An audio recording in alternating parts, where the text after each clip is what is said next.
जैसा कि मैंने अपने पिछले वीडियो में बताया था कि ये अभी कई पार्ट में आएगा, तो अब समय आ गया है कि हम अपने ई क्लास का जो एड्रेस है उसको कहाँ पर यूज़ करेंगे। लेकिन जो प्रोसेस जहाँ पर ये यूज़ हो रहा है उसको पहले समझना पड़ेगा। कहाँ यूज़ हो रहा है ये बेसिकली वहाँ पर यूज़ होगा। यही नहीं बल्कि दो एड्रेस यहाँ पर मेनली यूज़ किए जाएंगे। एक एड्रेस यहाँ पर यूज़ होगा 000। आप कहेंगे तो आप बता चुके हैं, डिफ़ॉल्ट राउटिंग में मैंने 0 यूज़ किया था, लेकिन ऐसा नहीं है कि सिर्फ वही यूज़ होता है। अब इसके यूज़ होने की बारी फिर आ गई है। ठीक है, अब ये 255 ई क्लास के साथ यूज़ होगा। ठीक है, कैसे यूज़ होगा आइए देखते हैं। तो आज जो ये एड्रेस यूज़ होने वाले हैं जिस प्रोसेस में, पहले उस प्रोसेस के बारे में हम समझ लेते हैं। एक यूनिक कॉन्सेप्ट आपके सामने फिर आने जा रहा है, पहले उसको समझते हैं, तब ये चीज़ आपको आसानी से समझ में आ जाएगी। अब वो समय दूर नहीं है जब रात से पर्दा उड़ जाएगा। ठीक है, आइए, मेरे पास एक नेटवर्क है जिसमें 3 सिस्टम मैंने लगा रखे हैं।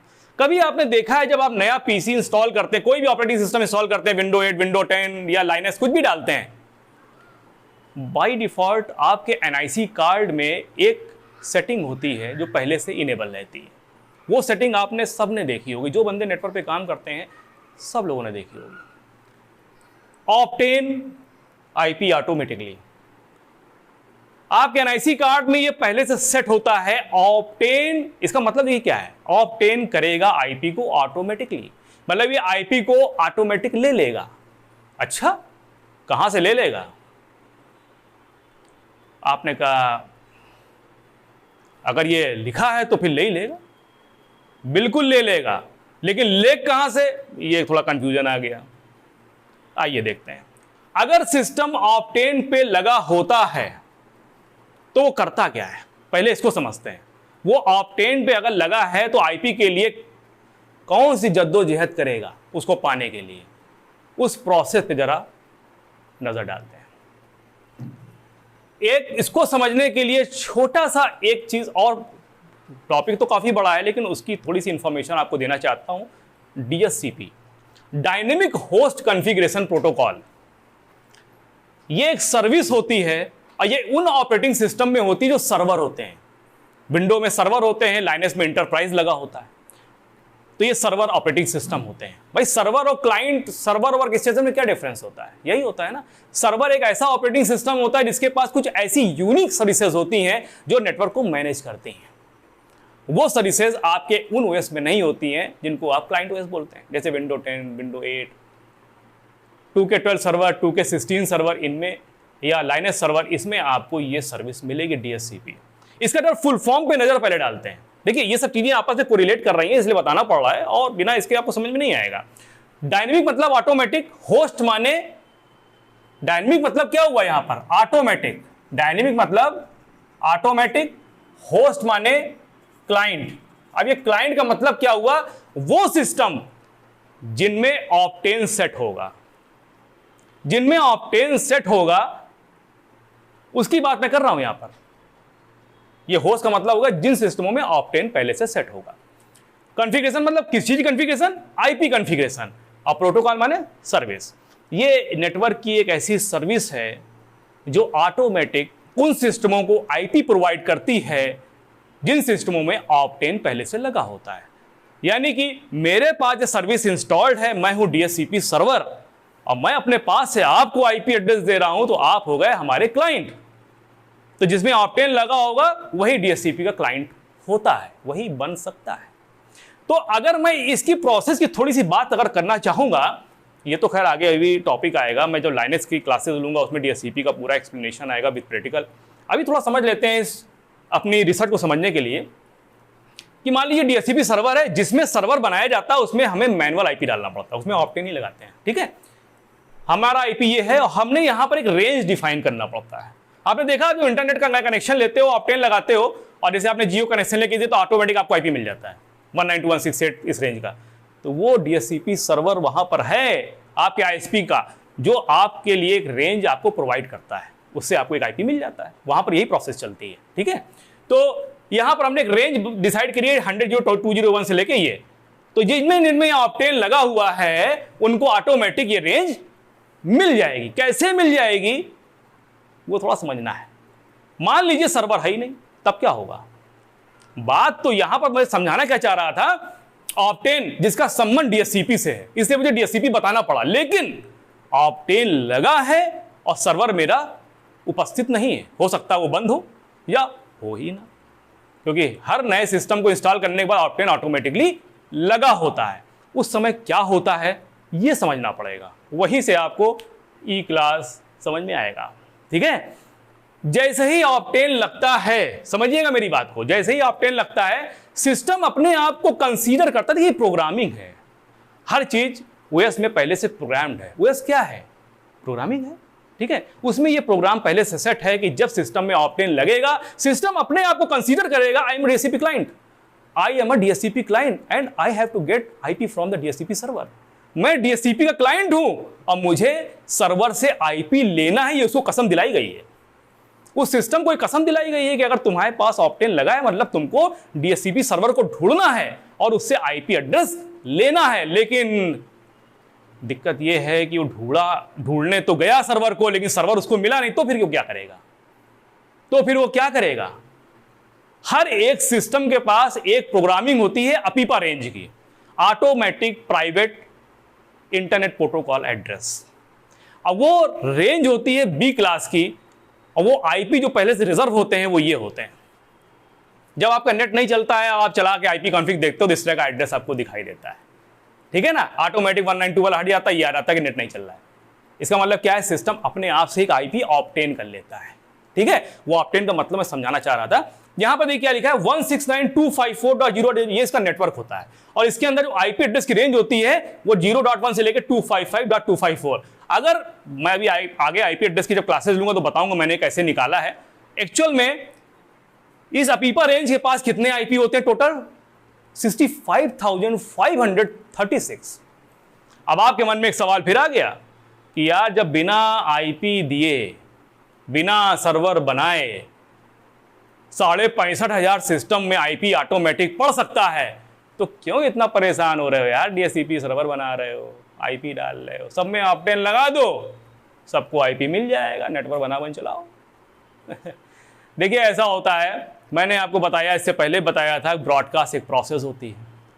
जब ऑप्टेन जिसमें लगा होता है वो सिस्टम अपने आप को क्लाइंट समझता है और वो सर्वर को ढूंढने के लिए ब्रॉडकास्ट करता है, क्योंकि उसको सर्वर का आईपी नहीं पता होता है, सर्वर के बारे में वो नहीं जानता है, तो वो ब्रॉडकास्ट करके सर्वर को ढूंढता है। वो कैसे ढूंढता है अभी आगे आएगी, सारी प्रोसेस बताएंगे। तो जब ऑप्टेन लगा होता है सिस्टम ब्रॉडकास्ट पास करता है, तो अगर उसको सर्वर नहीं मिलता है तो वो अपने पास से अपीपा रेंज ले लेता है, लेकिन हर 5 मिनट के बाद, हर थोड़ी देर के बाद, समझ लीजिए आप एक स्पेसिफिक टाइम मत लीजिए, हर थोड़े समय के बाद वो फिर से ब्रॉडकास्ट करके सर्वर को ढूंढता है, क्योंकि उसको कसम दिलाई गई है कि तुमको आईपी लेना सर्वर से ही है, जब तक ना मिले तो अपनी कोशिश बंद मत करना। अगर नहीं मिलता है तो जब तक आप सर्वर को ढूंढने दोबारा नहीं जा रहे होते तब तक अपने आप को नेटवर्क में बनाए रखने के लिए एक आईपी लेके काम चलाते रहे। लेकिन अगर नेटवर्क में बार बार ब्रॉडकास्ट होगा तो हमारा ट्रैफिक इंक्रीज होगा और आपका नेटवर्क जाम हो जाएगा। अननेसेसरी ब्रॉडकास्ट से नेटवर्क के ट्रैफिक बढ़ जाएगा, ठीक है ना। इसलिए हमारे नेटवर्क में हमेशा अगर ब्रॉडकास्ट होगा तो वो हमारे लिए बड़ा खतरनाक है।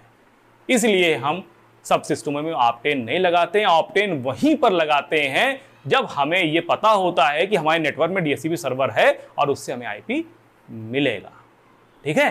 तो यहां पर हमने आपको बताया ऑप्टेन का मतलब, ऑप्टेन मतलब डीएससीपी क्लाइंट। अब देखिए बात आती है कि जैसे ही ऑप्टेन लगता है वैसे ही राउटिंग टेबल से 255 वाली एंट्री एक्टिवेट हो जाती है। किस लिए? अपने सिस्टम से ब्रॉडकास्ट को बाहर निकालने के लिए। वो एक पैकेट जनरेट करती है, वो सिस्टम पैकेट जनरेट करता है और अगले सेकंड में वो ब्रॉडकास्ट करता है, ठीक है। जब वो ब्रॉडकास्ट करेगा सर्वर को ढूंढने के लिए तो वो पैकेट क्या होगा, वो कैसे जाएगा, कब कब जाएगा। अगर आपके सिस्टम ओएस पुराने हैं उनमें वो प्रोसेस रूल्स थोड़े अलग थे, और जो अब नए सिस्टम आ गए उनमें थोड़े से रूल्स अलग हैं। ठीक है, तो उस पैकेट की थोड़ी सी जानकारी मैं दे देता हूं आपको। उस पैकेट में क्या क्या होता है ये मैं आपको बता देता हूं। 000 पीसी नेम, इसको नेट बायोस नेम भी कहते हैं,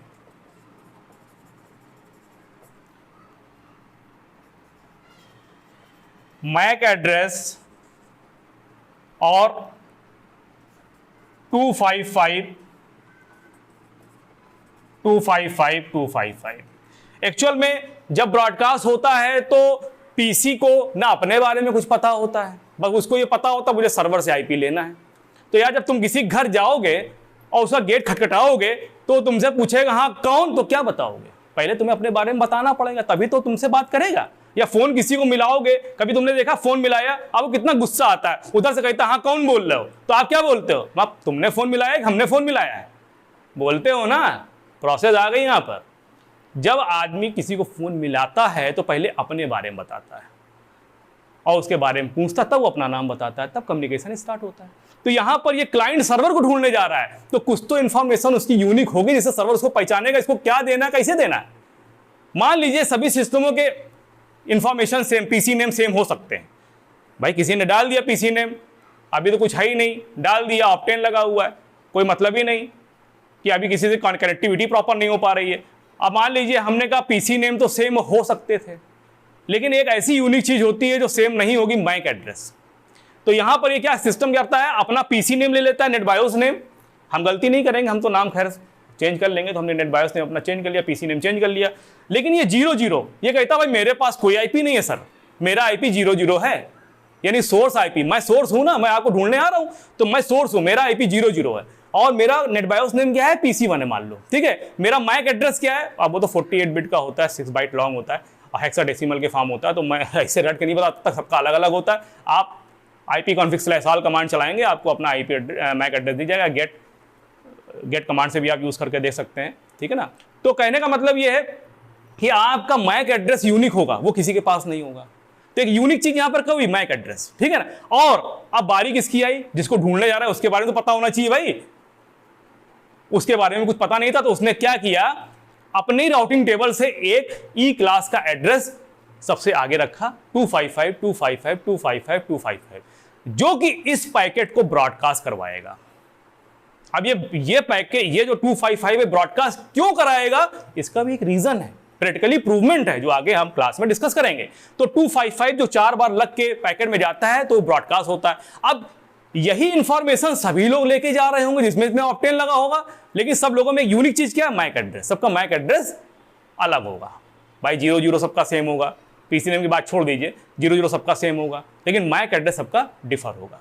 ठीक है, अच्छा सर्वर के पास क्या प्रोग्रामिंग होती है कि जो पैकेट इस टाइप का उसके पास आएगा जिसका सोर्स 00 होगा और डेस्टिनेशन, भाई सर्वर का एड्रेस तो हमारा क्या है 100 00 200, लेकिन ये चीज क्लाइंट को नहीं पता है, उसको तो कुछ नहीं पता है।